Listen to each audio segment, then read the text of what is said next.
Give it up for Seth Joseph! Hey everybody, back in the bar, you ready to party? Woo! Quick question, who is getting drunk tonight? Yes! And me. I love getting drunk in the city because it's like playing a trust game with 8 million strangers. You know, you just get hammered and see what happens. Where am I going to end up today? I don't know. Maybe Montclair, New Jersey for some reason. Who the hell knows? Montclair. I don't know. I can't remember Montclair. You know, what the fuck? I'm sure it's lovely. I'm sure I had a good time. I know a lot of people don't drink. A lot of my friends are, you know, finding Jesus and cleaning up or whatever, which I guess that's okay. Right there. He did. Yeah, Mike! And a lot of my friends now, I started drinking tea at bars, which I've started doing as well. I started doing it at work, actually. I drink tea because I think it makes me seem classier. And I was in the break room at work recently, and I was heating up some water to make some tea. I was putting it in the microwave, and one of my coworkers, she popped her head in and she said, hey Seth, be careful, because if you put the water in the microwave, it'll get super hot, and then when you put the tea bag in, it'll explode. And that really freaks me out, because I didn't want to die from tea. And I thought, maybe she's just fucking with me. So I went to my computer at work and I Googled super hot tea bag explosion. Yeah, not beverage themed. You might be shocked to learn. So I'm looking for a new job. Apparently IT doesn't like people, you know, looking at page after page of pictures of tea bags at work. I guess it's a red flag, whatever. So I've actually been looking for jobs on Craigslist, not like, you know, the jobs you normally look for on Craigslist, but like work. And there's all sorts of jobs you can apply for. It's so cool. If you do what I do. I've got a system. I only apply at places where they misspelled something in the ad. Because that is where I'm going to be a fucking leader, you know?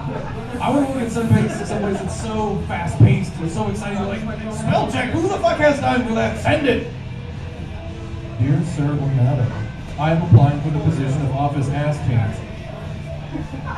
That doesn't sound horrible at all. Of course, with my luck, I'd show up and it wouldn't be a typo. They'd be like, oh yes, we're putting you in charge of all back of the crotch operations. Fuck, that's a real thing? Alright, fine, whatever. Taint. Taints are wonderful. This time of year, the taint comes out to play. You know, this is a time of year where just your environment really impacts the taint, and the taint then impacts your quality of life. Because you might get to work, and you're thinking, did I sit down in a pile of dog shit? No, it's just my out-of-control small pass. That's great, yeah. Nobody's gonna be eating lunch with me today, including myself. That is fucking disgusting. So, those aren't beastie rich people. You know, the taint, it's good. My feet have also been giving me trouble. Has anyone had just one of those days where your feet just hurt so bad that everyone else can go fucking die in the street on fire for all you care? It's awful. It's awful. I don't have a joke there, it's just like, really fucking hurt today. Ah! And you know, I was getting off the subway and I was thinking about my feet hurting, and I was walking, I accidentally stepped on some guy's shoes. And he had these big fucking headphones on, his listening to his iPod, whatever. And so I said, hey man, sorry, but his back was to me. He didn't know, he couldn't hear me. And he turned around, he looked at me and he said, you know, when you step on somebody's shoes, you're supposed to say you're sorry. But I did say I was sorry, he just didn't know. So I got up in his face and I said, oh really? Wow. And he took out his headphones and said, what the fuck did you say to me? You heard me. So it's ironic. I guess it's ironic. I don't really understand irony. I had what I think is an ironic injury recently. I threw my back out. I was bending over to get Tylenol because my back hurt, and I threw my back out, which fucking sucks. And it's really exciting at the age of 30. Throw your back out. Yeah. So that sucks. I can't exactly remember how this relates to sex, but it does. Because I think irony. Oh yeah, the gift of the Magi. That story about the woman who cuts her hair to buy a watch chain for her husband, and he sold his watch to buy her combs, and it's like, oh, it's ironic, because everyone's unhappy. And if that's the measure of irony, I've had a lot of ironic sex. You think is what hipsters have, but actually hipsters don't have sex. You know why? Because they found out that somebody else liked it first. And they're like, fuck it. So, yeah. But I had some ironic sex with an ex-girlfriend of mine. We broke up and then we got back together and we're fooling around a little bit because we remembered that we like to fuck. And she started to go down on me. And then she started crying. Has this happened to anyone? A woman starts crying during head. It's awful. It's not erotic at all. And I said, oh my God, what's wrong? Did you hurt your jaw? And she said, no, of course not. It's just, I'm cheating on my boyfriend. And I'm like, okay, well, we'll finish your job. Taking my dick out of your mouth is not going to unsuck it, you know? Just because I don't come doesn't mean you didn't cheat on him. That's not going to make him feel. It's like you can. This conversation never happens where she goes to him and says, "Honey, I ran an ex-boyfriend of mine. Good news is he didn't come." Oh, thank God! It's not cheating. It's just ironic. By the way, I got you these combs, you whore. So, yeah. How are we doing on time? Do I need to move it along? All right. You got 5 more minutes, bro. 5 more minutes? 5 more minutes. Shit, I might get through all of this. Yeah! I was a victim of profiling by the police. Can you fucking believe that shit? No. I was walking around Manhattan, minding my own business, and this cop comes up to me and he says, "Hey, remember in The Matrix when you had to take that pill?" I was like, you look at me and all you see is 30-year-old virgin who likes shitty movies. What the fuck? I mean, yes, I remember that part. It was a red pill, whatever. That's cold, man. I like good movies too, like Dark City. It's much better film. You don't know that because you don't get to know me, officer. So anyway, I just figured if I'm going to be profiled, I might as well just go the whole hog and go down to Midtown Comics and get me some comic book t-shirts. Why not? And I was looking through them, and one of the guys who works there, he said, "Oh, by the way, just so you know, those shirts run a little bit small." Why? Why do comic book shirts run small? Who is that going to help? That's just gonna hurt the self-esteem of already fragile fat guys coming in there. Like, I'm an extra large in the real world, but in the Marvel universe, I'm a triple XL. No! How could this have happened to me? So that's fucking sad. But I went ahead and bought the t-shirt. It was kind of frightening though, seeing Captain America is all stretched across my toes, like, oh, let me out! Whatever, man. Shouldn't have crossed Tony Stark. I have been trying to lose weight though, so my shirts will fit better. Also, I've been trying to lose weight because I was watching Oprah, and she had the story where she said for every 35 pounds of fat a man loses, he regains an inch of dick shaft. Yes! 35 pounds for an inch, that's awesome. I can totally work that out. I just, like, if I lose like 150 pounds, I'm gonna be a monster, you know? Just tiny little chicken legs and this great big cock running around chasing people. Like Ron Jeremy getting out of Auschwitz at the end of Schindler's Fist. Get the director's cut. It's much better.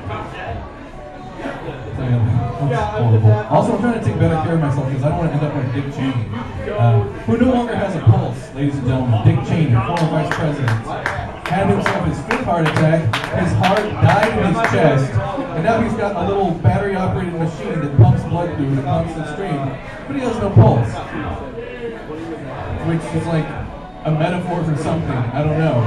But it's also great to see that we've got all this wonderful technology to keep hateful old bastards alive long past their natural expiration date.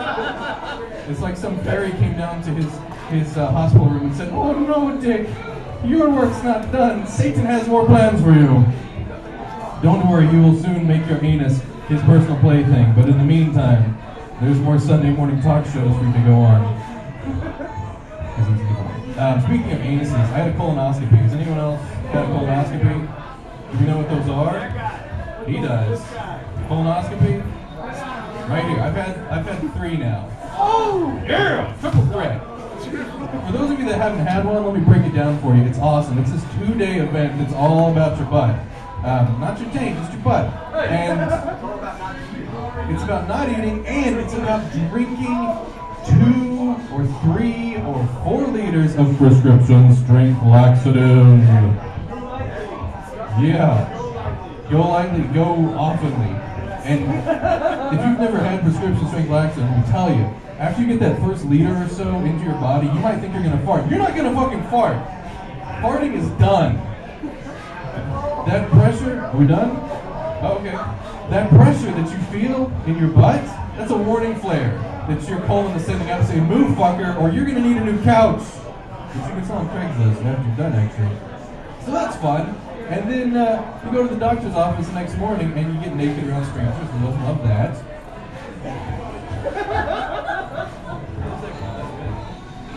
So you're naked around strangers, and then all of a sudden they put a needle in your arm and you're out. And you wake up, you don't know where you are, you don't know what time it is, what's going on, but someone's shouting at you to put on your clothes and go home. And you're like, shit, I passed out and joined a sorority. This is amazing. And then they give you pictures of the inside of your colon, which is great. Because you need like profile pics on Facebook and MySpace and all that. I took mine and turned it into a coloring book. No joke. Find me on Facebook, you can see them. It's pretty cool. You can color them in, you know, it's whimsical. Like, I've always thought a colon should be chartreuse with polka dots. Here's my chance to make that happen. Dream come true. So, last bit, I've got some advice for you. And apparently, like 7 more minutes to fill. So, don't buy monkeys from door-to-door salesmen. Let me repeat that. Don't buy monkeys from door-to-door salesmen. Here's the reason why. Jim Jones, do we remember Jim Jones?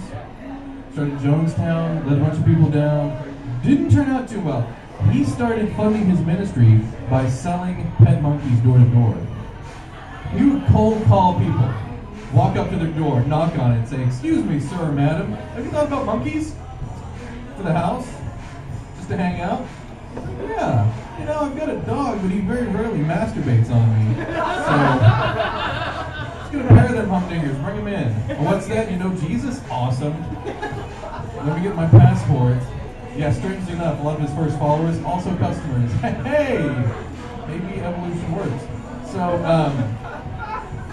this awful thing, he brought those people down to South America, and then a U.S. congressman and some reporters came down to make sure that everything was okay, and he shot them all. Which, you know, that's a party foul. I don't care where you're from. Murdering congressmen, puts a kibosh on everything. And so he's faced with the prospect of going to jail, losing all his power, his followers are gone. So he's like, fuck it, let's kill ourselves. Right? What else are you doing in South America? So they made this poisoned flavor aid and killed themselves. They used flavor aid instead of Kool-Aid. What the fuck? Why are you using the store brand beverage to kill you? Spend the 79 cents. I don't care. Live a little, you know?